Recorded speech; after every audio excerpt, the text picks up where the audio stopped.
Hello and welcome again to the Writer Review. This is Eric Curot Writer, and this week we're going to be taking a look back at the 2003 Canadian drama titled My Life Without Me. Now, My Life Without Me runs for an hour and 46 minutes long. It is written and directed by Isabel Coixet. It is produced by Esther Garcia and Gordon McLennan. It is a novel based on a novel, Pretending the Bed is a Raft by Nancy Kincaid. The score was done by Alfonso Villalonga, the cinematography by Jean-Claude Lariou, and it was edited by Lisa Robeson. And the stars of the movie are Sarah Polley, Scott Speedman, Mark Ruffalo, Deborah Harry, Kenya Joe Kennedy, Jessica Amlee, Amanda Plummer, Leonor Watling, Maria de Medeiros, Julian Richings, and Alfred Molina. Now, My Life Without Me, the synopsis goes a little something like this. Sarah Polley stars as Anne, a 23-year-old young lady from Vancouver, British Columbia, who's married to a contractor named Dawn, played by Scott Speedman, and she has two young daughters, 6-year-old Patsy, played by Kenya Joe Kennedy, and Penny, played by Jessica Amlee. She and her husband Dawn reside in a trailer out in the back of their mother's yard. Their mother is played by blondie front lady Deborah Harry. I wonder if this movie has her with a heart of glass. Just kidding. After noticing physical changes to her body and weight, she gets news from her introverted but kind-hearted doctor, Dr. Thompson, played by Julian Richings, the news that she has aggressive ovarian cancer and that she may only have about 2 or 3 months left to live. Instead of getting the proper treatment that she deserves, or at least telling people the sad news that she is dying, she decides to feel that in herself, to keep this whole thing to herself without anyone knowing about it, or getting the proper treatment she needs to at least stall the illness from getting worse. Instead, she writes up a bucket list or a to-do list of things she wishes to achieve before she succumbs to an eternal bliss. She programs a life plan for her children and leaves numerous recordings of birthday wishes to both of them until they've reached 18 years old. Some of the other stuff on her list includes a visit from her incarcerated father, played by Alfred Molina, and an act of adultery by hooking up with another man named Lee, played by Mark Ruffalo, just to sort of relive a time period when her adolescence was lost because she never had the chance to live the life of a teen. So she decides to go on a bit of a wild frenzy of some sort. Now, what did I think of this movie? Now, 2 weeks ago I watched and reviewed a movie called Stepmom, and yes, I did rant a lot in that movie, saying that I don't feel comfortable watching movies about people dying and the people surrounding them also faced in this turmoil, this ring of fire, so to speak. And this movie has not changed my mind. I still don't like watching movies about people dying of cancer and having to cope with the disease. But what makes this movie kind of different from Stepmom is, well, obviously it's a low-budget movie, and Susan Sarandon, who plays the cancer victim, is in her mid-50s. The character in My Life Without Me, Anne, she's 23 years old. Like Susan Sarandon's character, they have young kids. Well, Anne too, she's got 2 young children. But I think what makes this movie better is that, even though it's a low-budget movie, I think that Isabel Coixet actually did a better job at making us tolerate that this is a disease of the week type movie, and that she tries her best to sort of ease the emotional scars it may have on the characters surrounding her, let alone the audience. So although we see Anne, she's the strong, proud woman who wants no sympathy from anyone, keeping the disease low profile. She just wants to continue living the life she had before the bad news erupted, to the point where it almost felt like as if it never happened. But the emotional level will manifest with you the entire film, which does make this film a little painful to endure.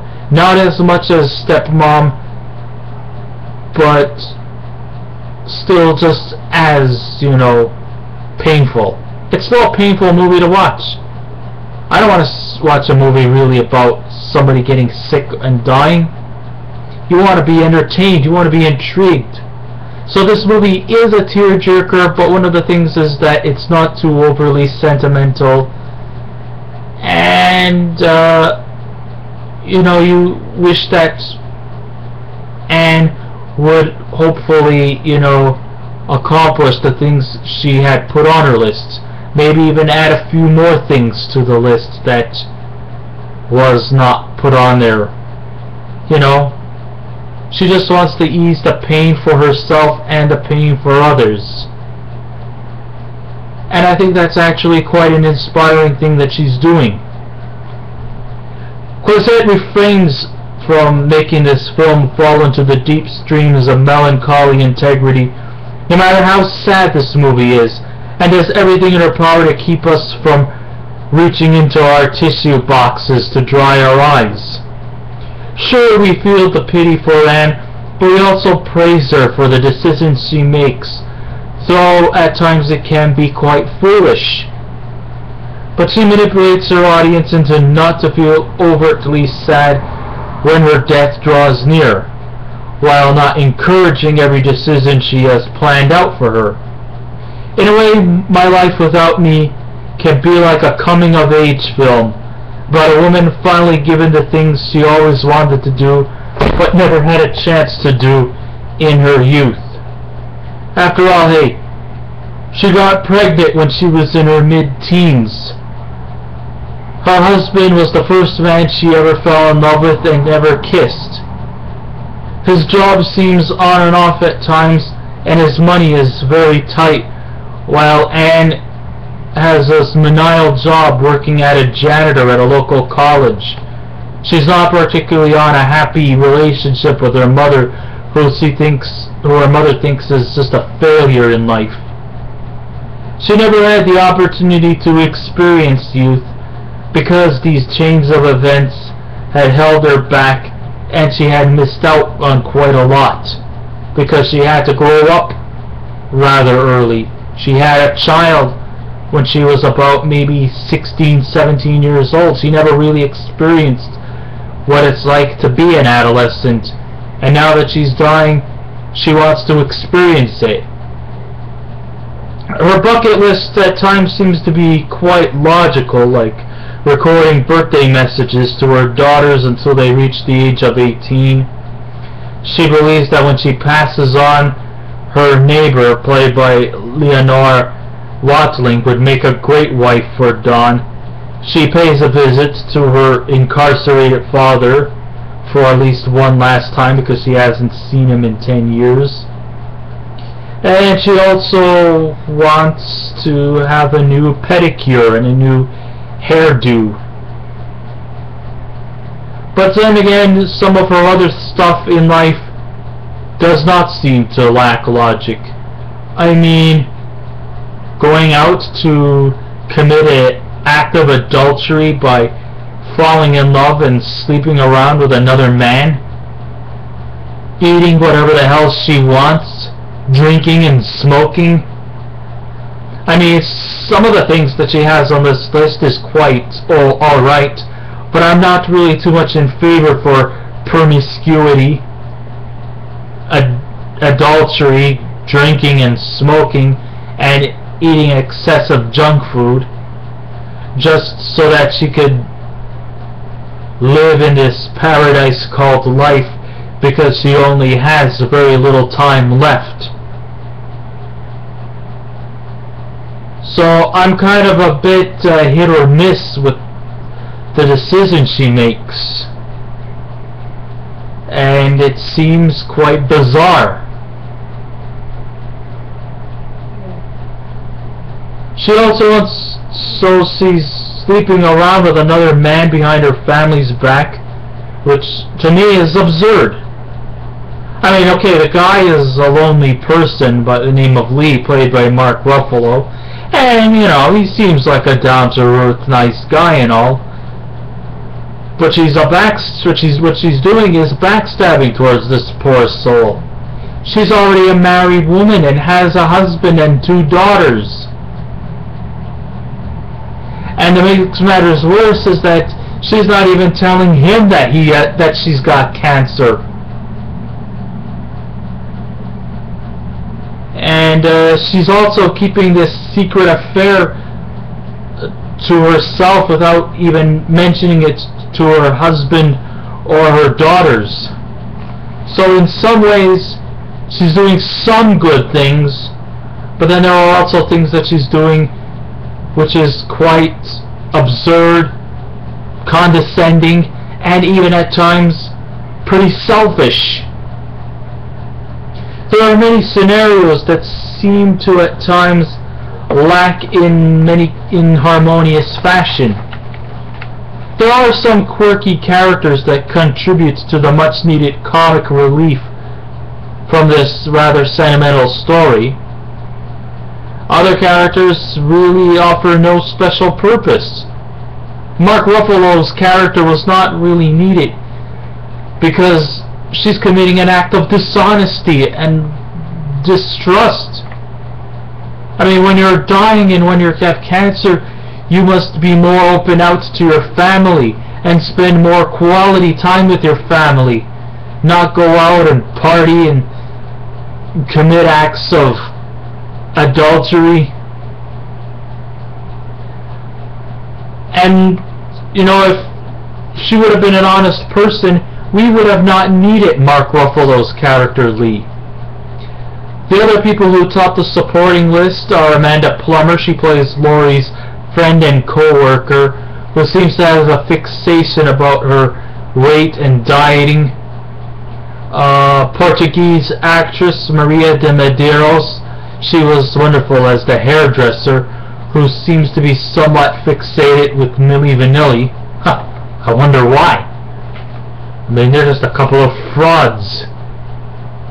Sure, Anne's motives are at times inspirational, but can at times also be very self-serving nonetheless. Coixet just can't seem to parallel these 2 configurations, though Sarah Polley was very convincing in her performance, and she did deserve her Genie nomination. The Genie is, of course, the Canadian equivalent to the Academy Award. She truly did deserve that recognition. And it is actually quite inspirational that her curiosity to find youth was uplifting. But as I always say, family should always come first. If I was to give this movie a scale out of 10, yes, I'll give it a 7. But I just can't give it any more higher than that. And for people who have cancer, who are dying from it, my strong suggestion is to reach out to your family and tell your loved ones that you have it. It's better to let it out than to keep it in the dark. And to get the proper treatment you deserve. You don't have to follow Anne's ways. Yes, I do strongly suggest to live your life like it was your last day on earth, and that also goes for everybody who is on this earth still alive today. Well, I guess this kind of ends my writer review. Thank you all for listening in. If you want to subscribe to my channel, please feel free to do so. You can write back to me. Remember, be kind, be courteous, and I will be back again with another review. So until next time, this is Eric Writer saying take care of yourselves and I will see you around. Goodbye.